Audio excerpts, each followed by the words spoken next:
Esta segunda sessão tem como tema a cultura. Tem sido um dos temas desprezados nos últimos tempos, não apenas pelas restrições orçamentais de que tem sido alvo, mas também por todos os problemas colocados na área da criação, do património ou de uma política cultural em termos gerais. Para participarem neste debate, podem enviar e-mails para igualdade@bloco.org ou podem também participar por via do Twitter, que é twitter.com/bloco.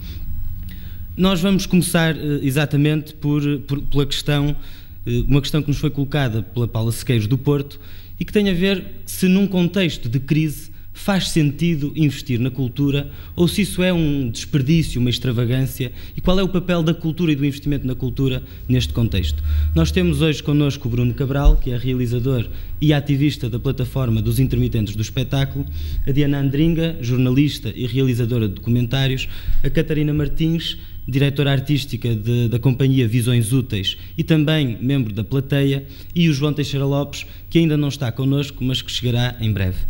E começaria precisamente pelo Bruno sobre esta questão. Faz sentido, num contexto de crise, investir na cultura, falar da cultura e a cultura ser também um espaço para a emancipação? Pois, ainda bem que seja a pergunta, porque a cultura, de forma geral, é realmente já por si muito marginalizada. Já por si a cultura, bem, o que é isso? Muitas vezes pensamos que investir na cultura é investir em alguns artistas que poucos espectadores terão e pouco mais.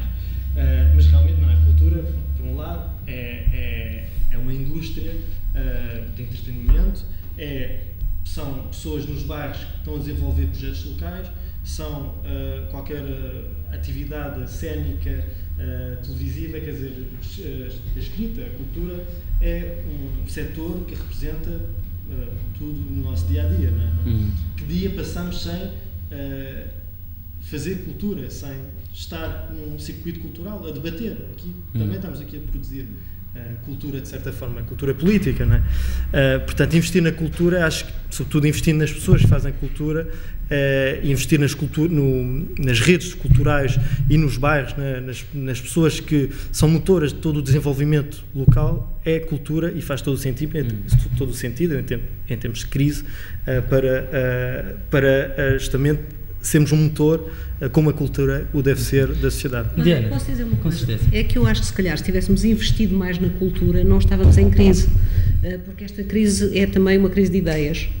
Foi a crise do modelo em que se acreditou, em que se convenceu o mundo que tínhamos descoberto um modelo ideal, fantástico, que ia ser aplicado, ia ser a felicidade, porque o mercado se encarregaria de garantir a nossa felicidade de todos. Isso verificou que estava errada. Isso verificou que as pessoas não faziam as perguntas necessárias e suficientes. Ou seja, que se tinha criado uma opinião pública e, portanto, primeiro tinha-se criado uma opinião publicada que não punha as coisas em questão. E este não pôr as coisas em questão é que permitiu que a crise surgisse de surpresa. O ano passado estávamos a ouvir dizer que os bancos nunca tinham estado melhor e, de repente, este ano estão tão mal. O que é que aconteceu? Há qualquer coisa de esquisito, mas ninguém perguntou.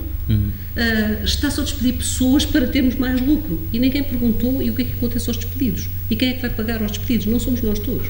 E, portanto, eu acho que as questões culturais são a vida. É como antigamente nós gostávamos de dizer, e eu continuo a achar que sim, que tudo é política. E tudo é cultura também. E quando nós temos os debates transformados em espetáculos, e refiro-me a debates, os poucos que existem, por vezes as pessoas mais preocupadas em serem engraçadas e acutilantes do que em dizerem coisas que de facto tenham a ver com a vida das pessoas.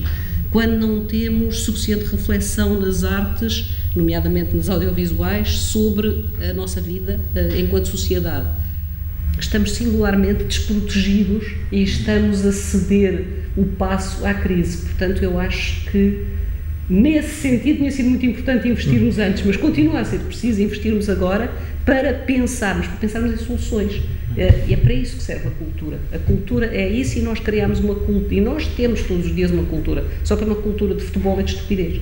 Se for possível darmos um salto em frente, criarmos outra, chegarmos com a cultura às pessoas, além do facto de ser uma indústria, portanto, empregar pessoas, também gerar lucros, mas tirando isso, eu acho que é importante porque é o que nos permite pensar e se calhar é o que nós precisamos mais agora.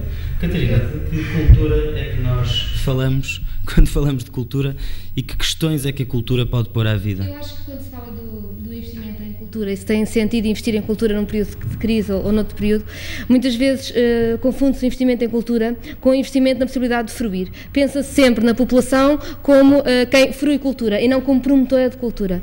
Quando se pensa em investir em cultura como investir num país que é promotor de cultura, estamos a investir num país em que as pessoas são promotoras de opções, de escolhas, em que pensam, e pensam das mais variadas maneiras. Pensam, seja porque ocupam o património e por isso estão a pensar sobre o que são e sobre memória, pensam porque criam, porque fazem arte contemporânea e, portanto, o trabalho delas é dar novas perspectivas a um determinado assunto, ou pensam sobre o que fazem porque, do ponto de vista comunitário, são capazes de gerar coisas juntas, de fazer coisas juntas no bairro, seja o cinema de bairro, seja o espetáculo com os miúdos, seja a exposição de pintura das senhoras voluntárias do hospital, não sei o quê. E tudo isso são atos em que as pessoas estão a olhar umas para as outras. E nesses momentos em que estão a olhar umas para as outras, estão a pensar, estão a conversar. E quando estão a pensar e a conversar, estão a arranjar soluções.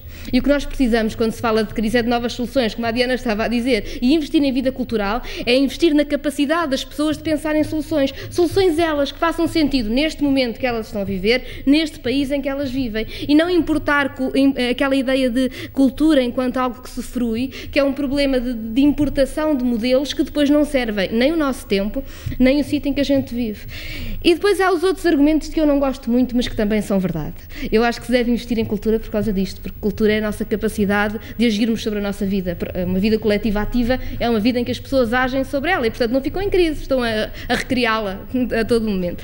Há os outros argumentos que são usados às vezes porque não gosta nada de investir em cultura e depois percebe que tem mesmo de ser, que é o problema de, na Europa já se percebeu que o modelo de desenvolvimento económico terá de passar muito por uma ideia de indústrias criativas e de turismo e, portanto, apostar no património e na arte é a única forma de conseguir que essas indústrias aconteçam, por um lado para termos coisas para as pessoas verem, por outro lado para termos gente que tem os conhecimentos para produzir, para criar, para inovar, e por outro lado também é verdade que a produção cultural é uma forma de combater a exclusão social, é uma forma de conseguir coesão social.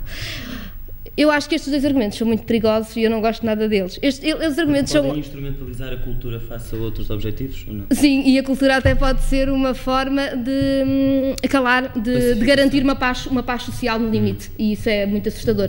Mas se forem encarados como uma parte, um subproduto de uma ideia mais genérica, de que é que temos de ter uma vida cultural ativa para conversarmos uns com os outros, para sermos donos da nossa vida, então, ainda por cima, temos isso. E isso é bom.